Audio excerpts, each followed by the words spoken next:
Okay, now the next concept is power. Power is basically how much the work is done in a particular time. या work को अगर हम time के respect से define करें तो ये टर्म हमारी पावर कहलाती है.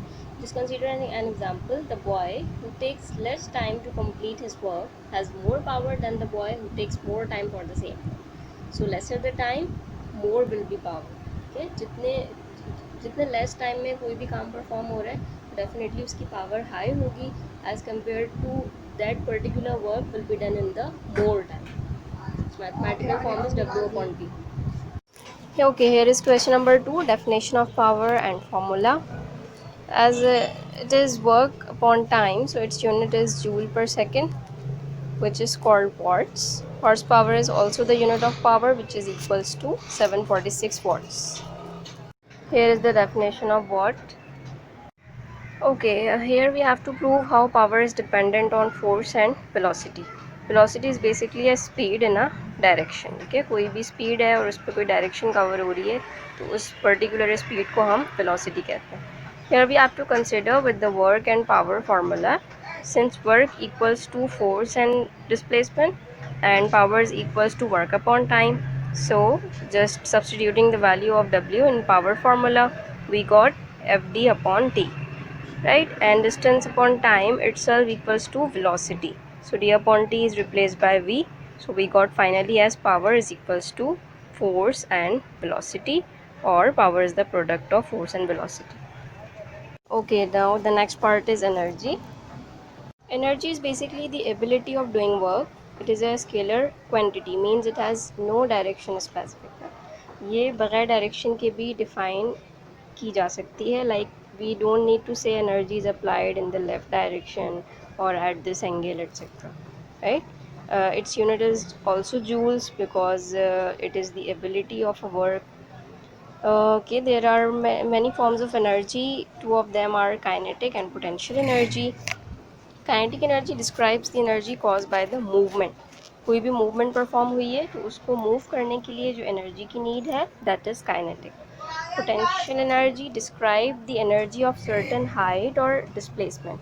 जब बॉडी ने कोई पोजीशन अचीव कर ली है तो अब जो एनर्जी प्रेजेंट है दैट इज़ पोटेंशियल एनर्जी. या अगर किसी भी हाइट पे कोई ऑब्जेक्ट है तो उस वक्त उसमें पोटेंशियल एनर्जी प्रेजेंट है. Okay, here we have question number 5, kinds of potential energy. Gravitational potential energy is related to height, because जब कोई height achieve होती है तो basically gravity के against force act कर रही होती है. That's why it is called gravitational potential energy. Next one is elastic potential energy. Elastic objects are basically the stretchable objects. ठीक है, जिनमें कुछ stretchability present होती है, उन ऑब्जेक्ट्स को हम इलास्टिक ऑब्जेक्ट्स कहते हैं. This energy associated with elastic objects like spring. Spring को अगर हम प्रेस करें तो उसकी लेंथ कम हो जाती है और उसको रिलीज़ कर देंगे तो स्प्रिंग की पोजीशन में डेफिनेटली चेंज आएगा. तो पोजीशन में चेंज अगर हो रहा है that is potential energy present है. ठीक है, और क्योंकि इलास्टिक मटेरियल में प्रेजेंट है so that's why it is termed as elastic potential energy. Now question number 6, conservation of energy. Conservation means storage.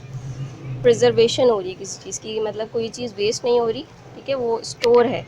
This law basically states that energy is stored and converted to other forms but it can not be vanished. ठीक है, energy जो है वो आपकी दूसरी form में convert हो जाती है पर वो ख़त्म नहीं होती, वैनिश नहीं होती. जस्ट लाइक जनरेटर की एग्जांपल ले लेते हैं. जनरेटर मैकेनिकल एनर्जी को इलेक्ट्रिकल एनर्जी में कन्वर्ट करता है. ठीक है, मतलब हम जो उसको मैकेनिज़्म प्रोवाइड कर रहे हैं उसकी वजह से उसमें इलेक्ट्रिकल एनर्जी प्रोड्यूस होती है. इसी तरह से जो हमारी मोटर होती है जिसके थ्रू पानी जो है वो चढ़ाते होते हैं हम. ठीक है, तो उसमें क्या होता है कि इलेक्ट्रिकल एनर्जी हम उसको प्रोवाइड कर रहे हैं और उसको इलेक्ट्रिकल एनर्जी प्रोवाइड करने से उसमें मैकेनिकल वर्किंग स्टार्ट हो रही है और फिर उसका मैकेनिज़्म परफॉर्म हो रहा है. ठीक है, तो यहाँ पे भी क्या हुआ, यहाँ पे इलेक्ट्रिकल एनर्जी मैकेनिकल में चेंज हो रही है. और इसी तरह से बहुत सारी ऐसी एग्जांपल्स हैं. इसी तरह से काइनेटिक और पोटेंशियल एनर्जीज़ भी काफ़ी ऑब्जेक्ट्स में एक दूसरे में कन्वर्ट हो रही हैं. जैसे अगर कोई ऑब्जेक्ट मूवमेंट स्टेट में है, जब तक उसमें मूवमेंट प्रेजेंट है इसका मतलब इसमें काइनेटिक एनर्जी है. ठीक है, पर जब उसने किसी हाइट, मतलब जब वो पोजीशन पे डिस्प्लेस हो गया है मूवमेंट की वजह से, इसमें पोजीशन में चेंज आ गया, तो अब जो चेंज अगर हुआ है तो इस वक्त उसमें पोटेंशियल एनर्जी प्रेजेंट है, या अगर हाइट में चेंज अगर हुआ है तब भी पोटेंशियल एनर्जी प्रेजेंट है। तो इस तरह से बहुत सारी एनर्जी की फॉर्म्स होती हैं जो कि आपस में सिर्फ कन्वर्ट हो रही होती हैं, पर क्या है कि वो कम्प्लीटली ख़त्म नहीं होती। Like if we are just sitting और standing so we also carry static energy, ठीक है। और या फिर हम उसको कह सकते हैं कि ग्रेविटेशन एनर्जी भी प्रेजेंट है। तो हर फॉर्म में एनर्जी हमारे पास मौजूद होती है। We will do numericals and derivation in the next class. Right now, note down the objectives in your book, your objectives, and that's the end of today's lecture. I hope you have understood all the points. Take care, students. Allah Hafiz.